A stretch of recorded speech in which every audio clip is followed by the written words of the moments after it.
સૌથી પહેલાં તો એ જે વ્યક્તિનું મૃત્યુ થયું છે, સોલંકી ભાઈ કરીને કોઈ વ્યક્તિનું મૃત્યુ છે, એમના પરિવારજનોને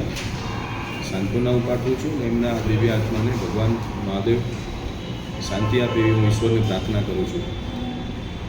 ઇલેક્ટ્રોનિક મીડિયાના માધ્યમથી મારા ધ્યાનમાં વિષય આવ્યો છે અને સવારે પણ મારા ધ્યાનમાં મને રોડના એન્જિનિયરો દ્વારા કહેવામાં આવ્યું હતું. આ જે એજન્સીની જે ખામી સ્થિતિઓ રહી ગઈ છે, કારણ કે જે મને સીસીટીવી ફૂટેજ મારા ધ્યાનમાં મૂકવામાં આવ્યા હતા, ફૂટેજના માધ્યમથી પણ મેં જોયું કે જે વોકડાને જ્યારે વોકડો બનતો હોય ત્યારે લોકોની જાનમાલની સુવિધા માટે અમે લોકો બ્લુ કલરના કે વ્હાઇટ કલરના પતરા મારતા હોઈએ છીએ, પણ એક સાઈડ પતરું નહોતું માર્યું. એ કોન્ટ્રાક્ટરની બેદરકારીનો વિષય છે અને એને પેનલ્ટી પણ મારવાના છીએ અને એની ઉપર શિક્ષાત્મક પગલાં કાયદાકીય જોગવાઈ મુજબ કેવી રીતે લઈ શકાય